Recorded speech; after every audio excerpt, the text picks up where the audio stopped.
Well, good evening. Welcome back to my channel. I know it has been so long since I've been here and I've recorded. A lot's happened. Not anything significant, just my grandparents came to visit, and then my parents came to visit, and then there were, holidays such as Thanksgiving and just everything at once. So it's been a while and I do apologize for that. But I am back and I am ready to upload for my, for my followers, which we gained a new one today. So yay for that. I'm excited about that. Anyway, let us get started. We are now in chapter 4 of Alanna, the first adventure, the very first book in the Tamara Pierce Song of the Lioness Quartet. So, shall we begin? Chapter 4. Death in the Palace.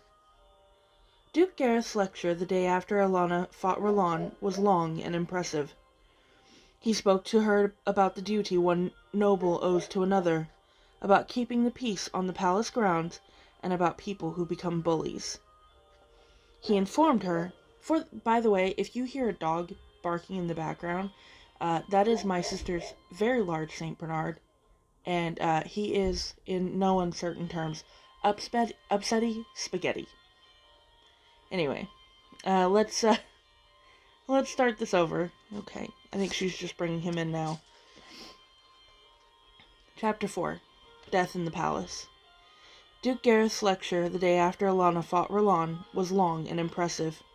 He spoke to her about the duty one noble owes to another noble, about keeping the peace on the palace grounds, and about people who became bullies. He informed her that fighting with the hands was an undignified pastime taken up by commoners, or an art practiced by Shang warriors, and that she was neither a commoner nor a Shang warrior. She had to make a formal written apology to Roland's father, and she was restricted to the palace for 2 months. Alanna stood at attention, listening. She loved the way the Duke talked. She knew he was pleased that she had beaten Roland, not angry. She also knew that he could never tell her so, because she had broken the rules, and that she had to take her punishment without complaint, because she had known the rules when she broke them. Alanna's world was governed by rules, with a rule to cover every situation. Fighting a fellow noble in the palace was breaking the rules, and Gareth had to teach her that. Yet the rules governing what a noble could take in the way of insults said that Alanna had to fight Roland, and Duke Gareth was proud of her because she had protected her honor as a noble.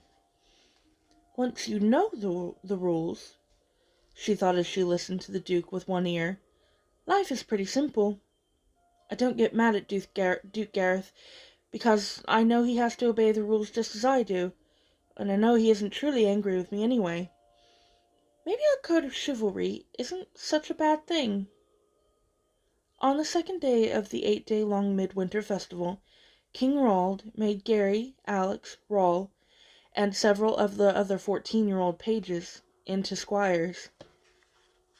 Each squire was placed in a knight's service. They still waited on tables, but afterward they took their meals in the squire's hall. If they were needed, they also served the nobles during the evening parties, when the pages were dismissed. Alanna helped her friends to move into their new quarters, rooms connected to those of the knights they now served, and wondered how big a change this would bring in her life. Things had changed, and they didn't change. The squires joined Alanna and Jonathan in what little free time they had, but Alanna missed them during classes she had with other pages.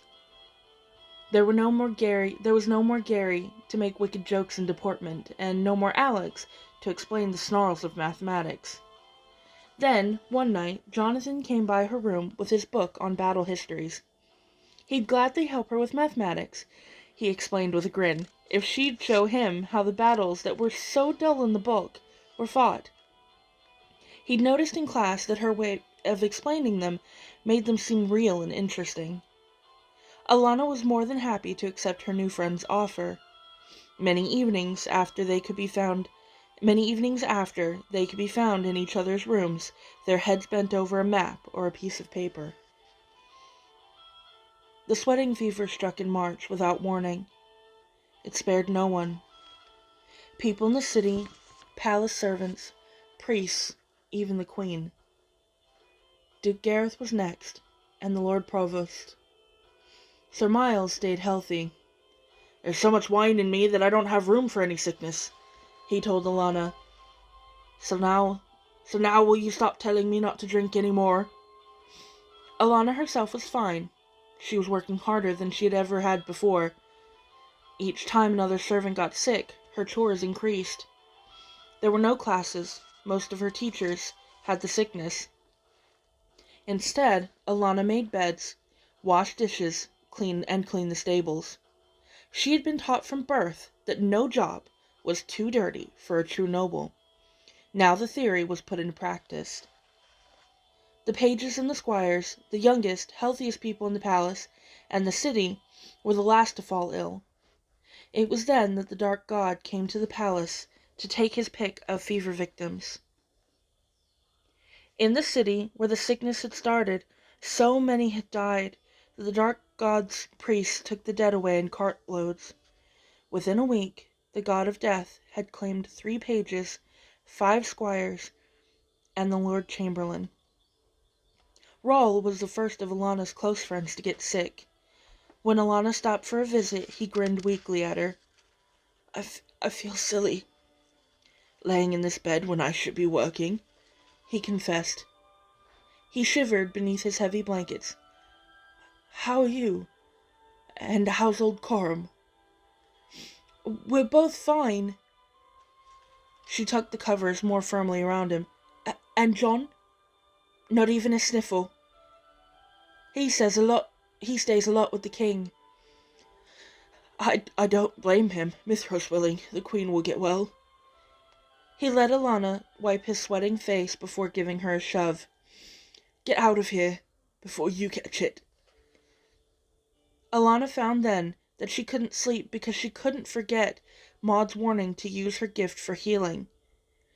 She knew the god's punishment for ignoring magical abilities, yet the thought of using sorcery gave her the shakes.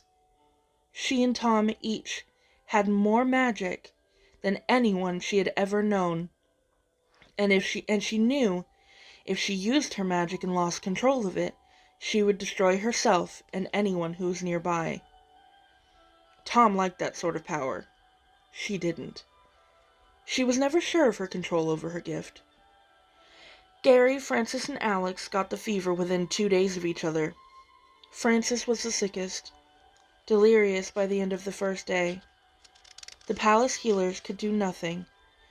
Alanna overheard one of them saying that those stricken so badly the first day usually died. And there were more frightening stories. Stories that the sweating sickness was caused by sorcery, that it drained the healers of their healing magic until they were too weak to help anyone. Alanna had just fallen asleep one night when Coram woke her. His news was bad. Francis had just passed into the hands of the dark god. Alanna hurried down to the chapel, dedicated to the god of death. Jonathan was already there, waiting with his friend's body. Alanna knelt in the back, not wanting to disturb the prince. She shook as she looked at Francis lying in the altar. He might still be alive if she had done something. Alanna was ashamed of herself. Sir Miles knelt beside her. His hair and beard were mussed from sleep. "I'm sorry, Alan," he murmured. "I know you and Francis were friends." Alanna looked at the knight. He was her friend, and he was an adult. He would understand moral questions, and she trusted his opinion. "Can I talk to you for a moment?" she whispered. "Outside?" They left quietly. Miles settled on a bench just outside the chapel door.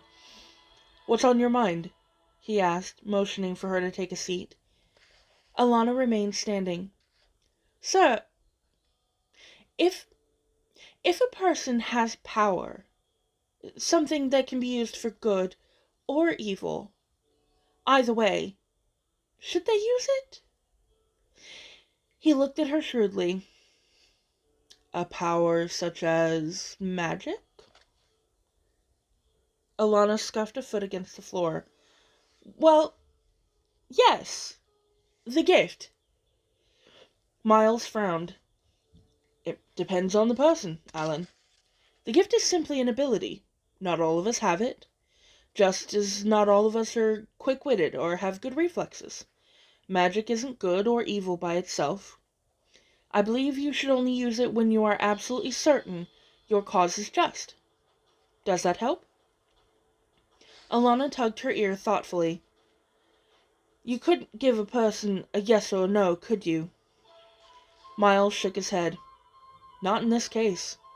Moral issues rarely have yes or no answers. The door opened and Jonathan came out. Alan? He asked softly. He was very pale, and his eyes were bright with held-back tears. Thanks, Miles, Alanna said. She went to her friend. They buried Francis the next day. Rawl and Gary, finally getting better, came. The healer attending Alex was about to tell Alanna that he, too, was healing. Jonathan was at the funeral with his father. They disappeared afterward, and Alanna hurried back to her chores. She struggled with her thoughts, wondering if she should go to the healers and offer to help. She couldn't do anything for Francis now, but there were others. The fever itself made the decision for her.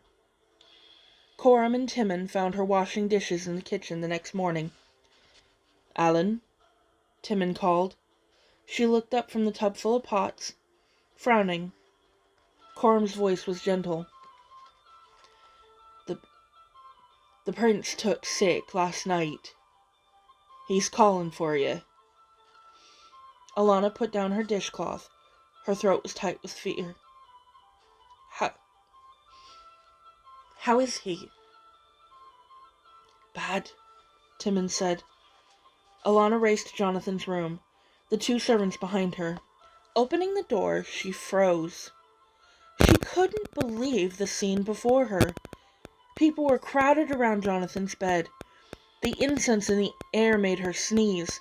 The priests of the dark god were chanting prayers for the dying while the chief healer stood aside. Duke Baird was a beaten man. Jonathan was hallucinating already, and the healer had learned the people stricken badly from the first always died. Fury made Alanna gasp for breath. How could anyone get well in a menagerie? How could Jonathan breathe? This went against all the common sense rules Maud had taught her for healing. Clean air, quiet, absolute cleanliness, calm and reassuring voices. Didn't these people know anything? Alanna opened her mouth, then closed it hard. She had almost ordered these adults to get out. She could guess how they'd greet such an order from a page. She turned to Coram. Get some Miles. Now. The burly soldier looked down at her. He knew that forward thrust to her chin. You aren't planning something foolish, are you? No more foolish than this. She jerked her head at the crowded room. Coram sighed and met Timon's puzzled look. He's Trebond, he explained. Stubborn as pigs, all of 'em. We'd best fetch Sir Miles.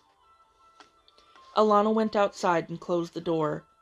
She would wait in the hall rather than watch the insanity going on inside. It fortunately wasn't long before the two men returned with a very curious Miles. I need your help, Alanna told the knight abruptly. Take a look inside. Miles peered into Jonathan's room. When he closed the door, his eyebrows were raised. You know there isn't much hope, he told Alanna softly. Not if he's so ill this soon. Her eyes and her voice were as hard as stone. Maybe there is and maybe there isn't. Look, I've been keeping something back. I have the gift, and I'm trained to heal. The village woman taught me everything she knew. When he didn't laugh, she plowed on. I may only be 11, but some things even an idiot knows. You don't make a lot of noise and fog the air with incense in a sick room, Miles, and my gift hasn't been drained like the palace healers. She saw the doubt in the man's eyes, and added, Jonathan's been calling for me. I think he senses I can help. I see. And what do you want me to do? Alanna drew a breath. Get those people out of there. They'll listen to you. She couldn't say how she knew the people in Jonathan's room would obey a minor knight.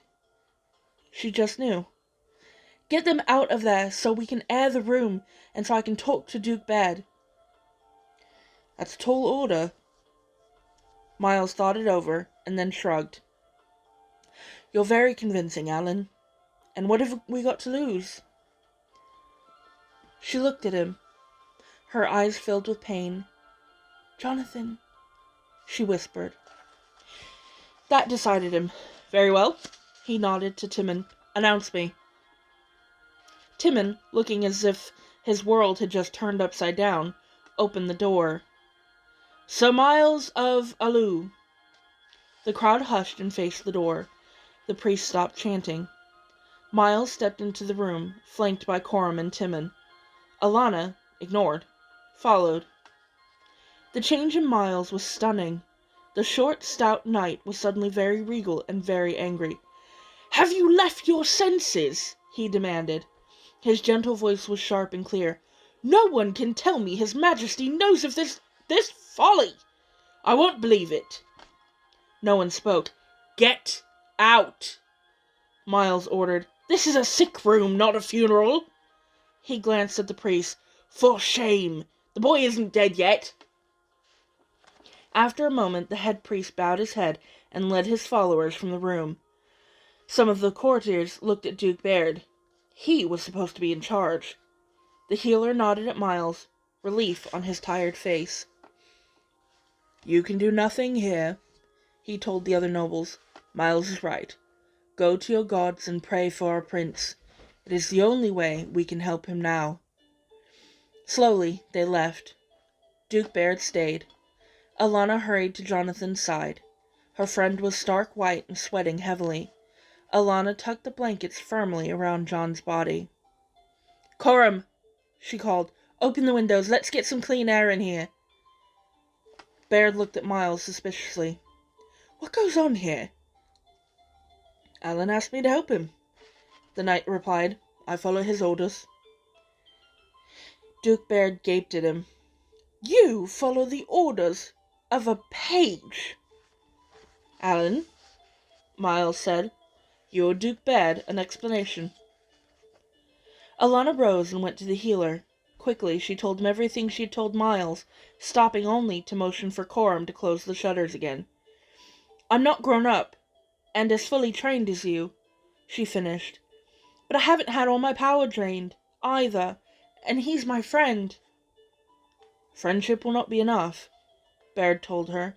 As a healer, you know normal healing takes only a little of the healer's strength. This fever doesn't. It will take all your strength, and if you continue to try and heal, the draining will kill you. 3 of my healers are already dead. Can you risk your life against this sorcery? Then you do believe the illness is caused by magic, Miles said. The healer rubbed his eyes. Of course. No one outside the city has this sickness. No natural fever will slay a healer, and I find it very interesting that only after all the palace healers have been drained of their power does the heir to the kingdom fall ill. Can none of our sorcerers find this fever or track it to its source? Miles asked. There's no one in Tortle with that power. Duke Roger could, but he's in Carthag. The king sent for him, but not even Roger of Kent can travel so far in less than a month. Alanna listened to this and watched Jonathan. He was flushed and tossing under his blankets. She bit her lip. In a way, she had caused Francis's death. She had denied her healing gift, and he had died. She couldn't make that mistake again. "I'll try anyway," she said. Looking at Baird's stern face, she added, "With your permission?" Baird held a hand out to her, and Alanna took it. "I'm very tired," the chief healer said. "If you are as able as you claim, it will be easy for you to strengthen me. Do so." Alanna looked at the Duke's hand. Slowly, carefully, she reached inside herself. It was there, a purple, tiny ball of fire that grew as she nudged it with her mind. Her nose started to itch, as it always did when she first called on her magic. She ignored the annoyance. Her eyes watered. She gently drew the fire up through her body and let it flow down her arm into Duke Baird. He hissed, his hand tightening on hers. Alanna let the purple fire slide into the man until he could hold no more. She whispered, "So mote it be," and broke their grip. Alanna staggered, feeling a little dizzy. Miles gripped her arm. "I'm all right," she told her friend. Then looked at Duke Baird "I had to master that one. My brother always gets tired when we're hiking." The healer stared at her as he rubbed his hand. "May Theros guide you," he whispered. "I think the prince actually has a chance." He hurried from the room. Miles, Coram, and Timon stared at Alanna. Odd because the Duke had been so odd. Alanna felt dazed and a little lonely. She didn't like people looking at her as if she were something frightening. "You'll stay?" she asked them, pleading. Miles put an arm around her shoulders. "You may count on us," he said. The other two nodded. Alanna bit her lip, thinking. "We'll try the natural remedies first," she decided. "Coram, let's build this fire as high as it will go, and keep it that way." The serving man bowed and left. Alanna went to the desk and seized paper and pen. She wrote quickly. "Timon, I need these things from the kitchens and some extra blankets." The man took the list and was gone. Miles began to build up the fire with the wood that was in the hearth basket. "Alan?" Jonathan's voice was a deep rasp. Alanna went to him and took his hand. "I'm here, Highness. It's Alan."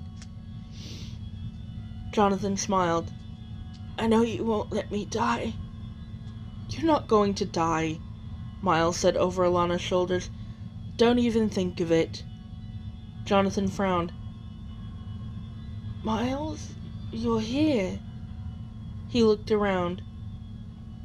I dreamed there were people." "There were," Alanna assured him. "Miles threw them out." The prince grinned. "I wish I could have seen that." "Come on," Alanna said. "You've got to sleep." From the look in his eyes, Jonathan was ready to ask more questions, so Alanna reached for her magic once again. Stroking Jonathan's temples, she held his eyes with hers. "Sleep now, Jonathan." Her rough boyish voice was strangely compelling. Miles caught himself yawning. "Sleep." Jonathan thought he was drowning in violets. He slept. Coram came with armfuls of firewood. Timon returned with blankets and the kitchen items on Alanna's list. She sent him for bricks while she settled down before the fire. Carefully she brewed mead, honey, herbs, and lemon juice into a syrup for Jonathan's cough. Her hand shook as she stirred. Miles noticed and took the spoon from her. "What's wrong?" he asked, stirring the mixture himself. "You've been shaking since you got Jonathan to sleep." She sat down warily. Duke Bad was right. She accepted the glass of wine Coram poured for her and drank it down. "That fever, it takes it out of me. Like nothing I've ever felt before." She sighed. Miles, could you talk to the king and queen? They'll be worried. The knight handed his spoon over to Coram. Say no more, he told her. He left, trying to smooth his shaggy hair. Coram watched her as he stirred. I hope you know what you're doing. Alanna rubbed her already aching head. So do I. When Timon brought the bricks, Coram heated them in the fire and wrapped them in cloth. Alanna packed them in Jonathan's sides. Then she and Timon piled more blankets on top of the prince. Soon, Jonathan was sweating. Hard coughs tore from his chest. Alanna let her syrup cool just a little, then tipped some down Jonathan's throat. Every 2 hours they changed the sweat-soaked sheets and packed Jonathan in freshly warmed bricks and blankets. The room was stifling.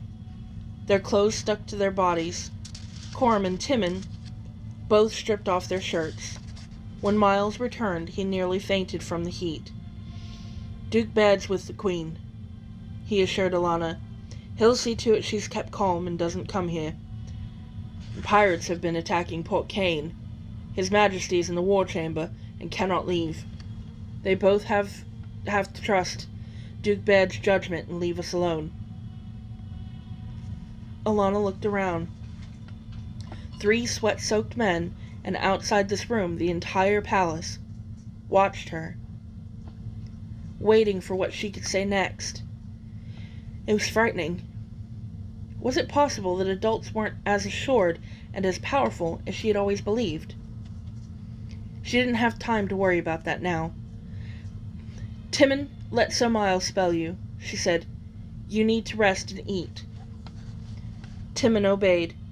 Now Miles helped her and Coram rewrap Jonathan, and Miles held the prince while Alanna gave him her syrup. When Timon returned, she made Coram get some rest. By late afternoon, Jonathan was coughing up the stuff that was choking his lungs. By dark, he was sleeping, but his fever continued to rise. Alanna sent the others away to rest and eat while she watched her friend. Duke Baird looked in briefly and left. It was his 3rd such visit, and he never said anything. Alanna only nodded to him. She had no energy left for conversation. Miles returned with a tray of food. Eat, he ordered, and I'm setting up a cot in Jonathan's dressing room. It's your turn to rest. Alanna knew her friend was right. She ate and then laid down in the dressing room, falling asleep immediately and not awakening until nightfall. While her friends went for a snack and a walk, she sat with Jonathan. The room was suffocating with heat, but the prince was shivering. Sweat ran down his face. Alanna watched and gathered her strength. If the Dark God wanted Jonathan's life, he would better be ready to fight for it. The door opened. Alanna jumped to her feet, bowing deeply as the king and queen came into the room. She felt sorry for them. The king, who was always smiling, looked worried. Deep lines seemed permanently carved around his mouth. He kept one arm around his lady, supporting her weight.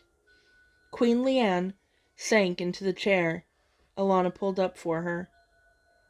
She was still not over her own bout with the fever, and her gown hung loosely on her. Alan of Trebond? The king kept his deep voice quiet. How is my son? Alanna swallowed nervously. As well as can be expected, sire. He slept most of the day. Leanne's voice was calm, but a little sharp. How can you help him? You're only a boy. No matter what Bad says.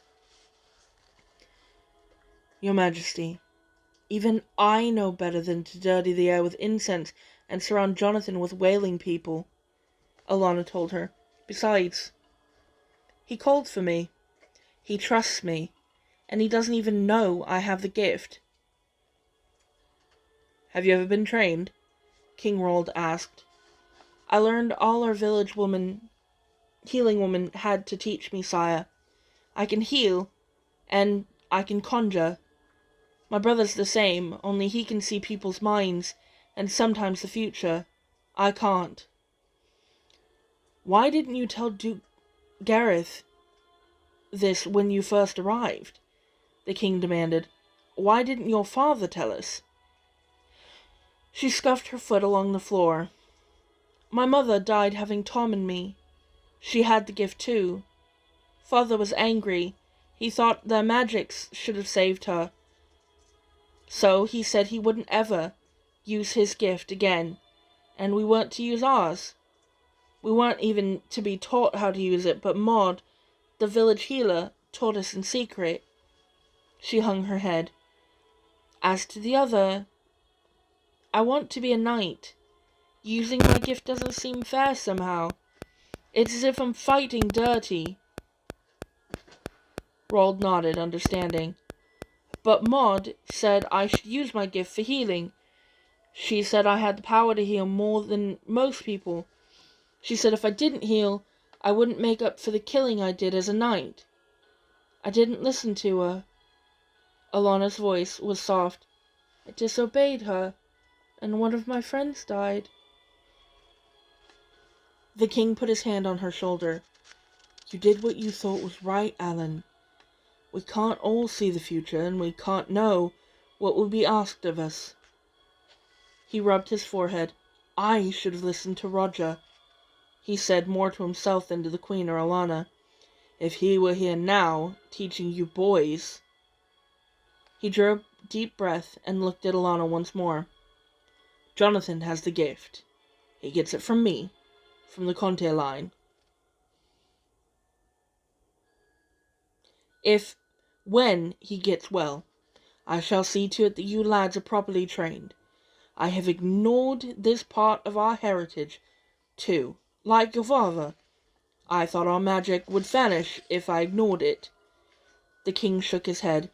"A knight must develop all his abilities to the fullest, and evil is often armed with sorcerer." Alanna thought she knew what the king meant. If she had been more thoroughly trained, she wouldn't feel so helpless now. If the fever was magical, she was going to fight badly prepared. Leanne was fanning herself. "It's so hot in here," she complained. "We're trying to sweat the fever out, Majesty," Alanna explained. "It's best to try all the natural cures first." The king patted the queen's hand. "Remember what Duke Baird said. We must trust Alan and Miles. We must trust them." Leanne went to the sleeping Jonathan. Taking his hand, her eyes were bright with tears. "He's all we have, Alan. I can't, I'm unable to bear any more children." She smiled bravely at the king. "If my lord trusts you, then so do I." "Mother?" Jonathan's voice was no more than a whisper. "Father?" Alanna hid in the dressing room. It was not long before Roald called her back. "He's asleep. Will you call us if—" The king could not say it. Impulsively, Alanna reached out and patted his arm. "We'll let you know right away if anything changes, sire," she promised. Miles stepped quietly into the room, bowing to his king and queen. "He'll be all right," the knight told Leanne. "He has all our prayers." "Except for those of the one who sent this fever," replied the queen. The king and Miles exchanged a look. The queen was right. Who was Jonathan's enemy? Gently, the king took his lady's arm. "Come, my dear," he said softly. "We must leave." Coram and Timon came back as Jonathan's parents left. Alanna rolled up her sleeves. "Let's get this fire built up again," she said grimly. It was a long night. Jonathan's coughing finally stopped. Alanna listened to his chest, smiling when she could hear him breathing easily. But the fever continued, drying John's lips till they cracked and bled. He fought Alanna and Miles, dreaming, living through ugly nightmares. His voice was worn down to nothing, and it shook Alanna to see him scream without making a sound. Miles grabbed her shoulders. "Alan, this can't continue. Your gift. Use it." "I've been using it," she cried. "And I haven't the training." "Go inside yourself, then. Can't you see he's dying?" Alanna looked at the fire. It roared hungrily in the hearth, waiting for her. She rubbed her eyes. Already she was tired from the little spells and charms she had used during the day. She picked up the last packet of herbs. It contained vervain. She had known all along it would come to this. She opened it dully, staring at the brittle leaves inside. "Coram, Timon." Her voice sounded dead. "You'd better leave." Coram stepped forward. "Lad," he began worriedly. He looked at her face and sighed. "Let's go, Timon," he said. "We don't want to be here when they start fooling with serious magic." They left, and Miles bolted the door.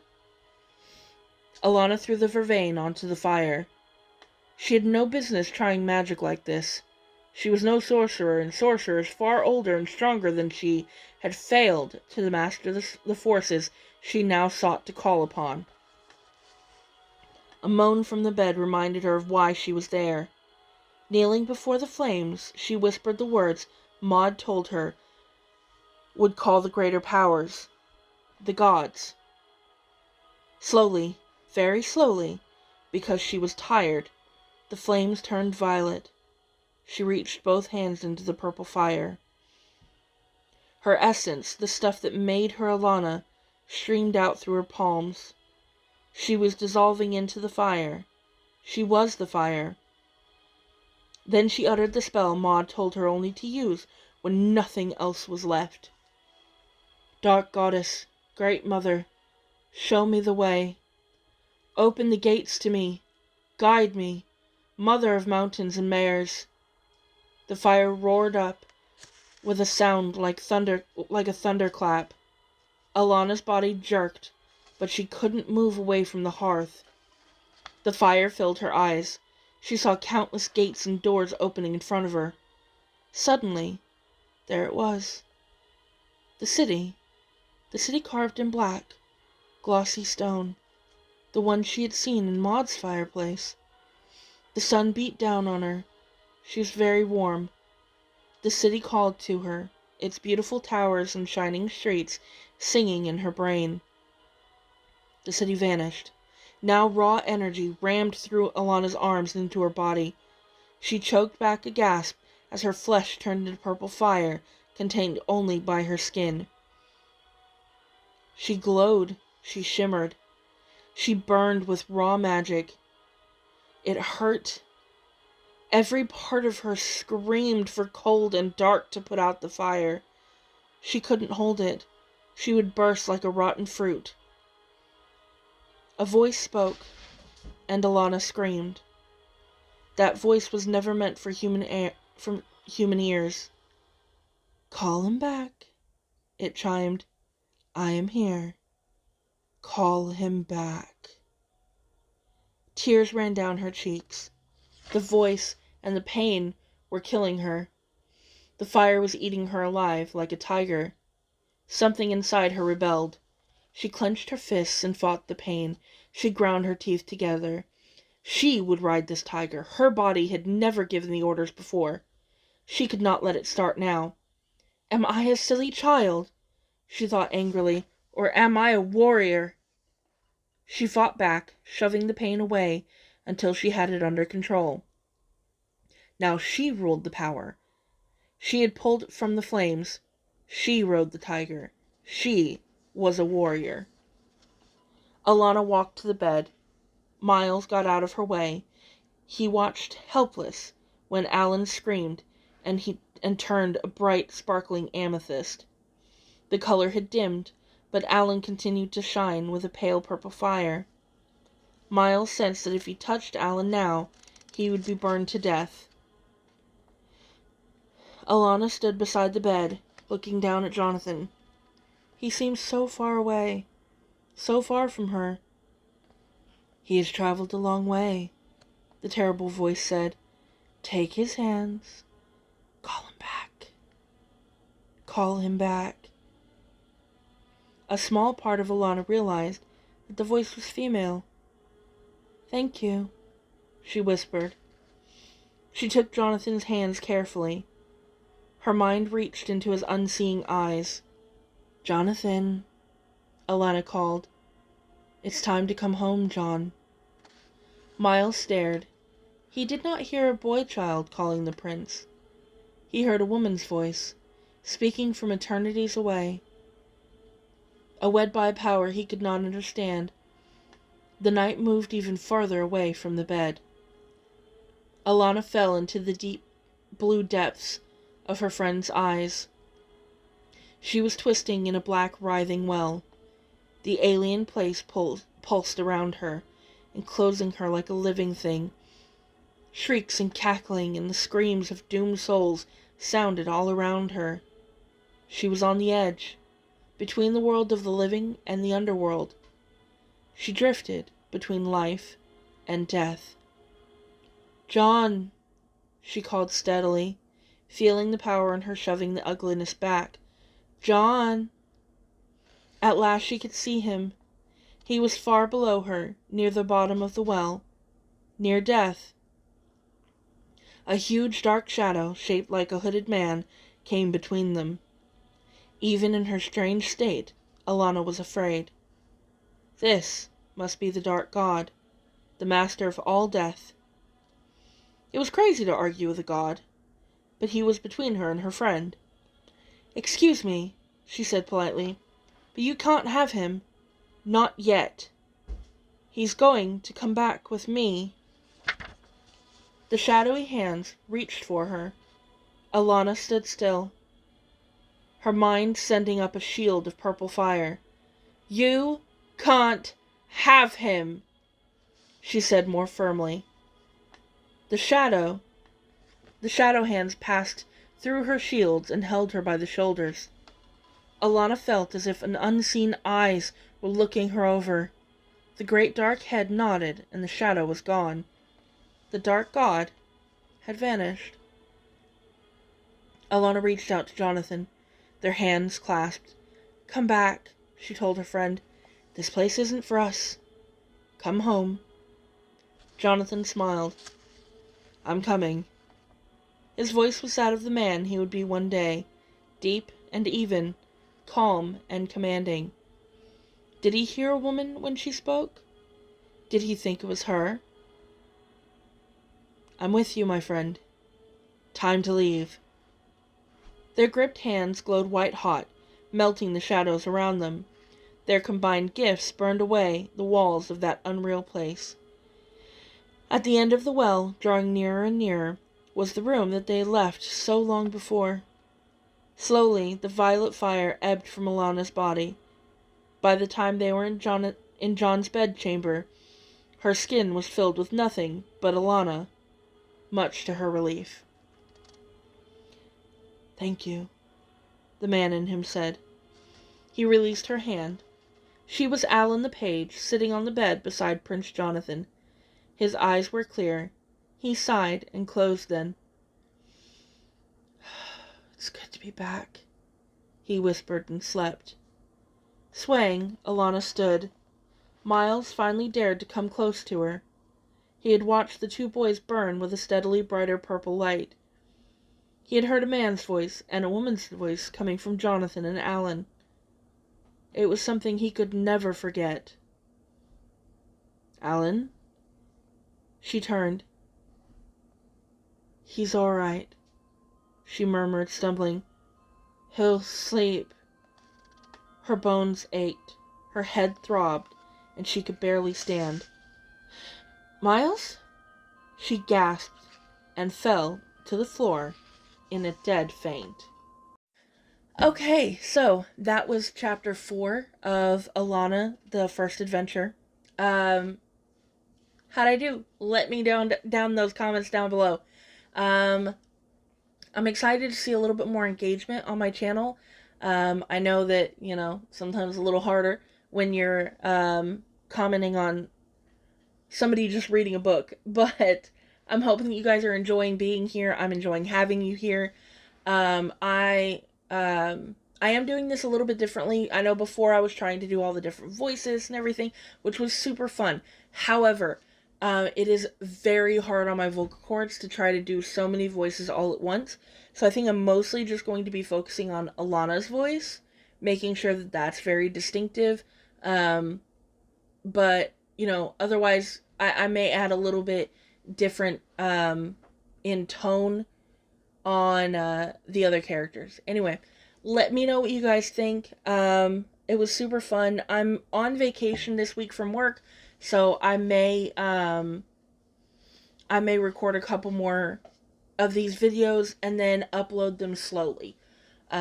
Just to kind of get me back into the swing of things, because I'd like to start recording a little bit more often. Anyway, I want to thank you guys for coming and listening to me tonight. I hope you enjoyed it. Again, let me know down in those comments down below. Share this with your friends if somebody's just looking for something to listen to in the background. Anyway, you guys have a good night, and we'll see you next time with Chapter 5. So, let's go. It'll be fun.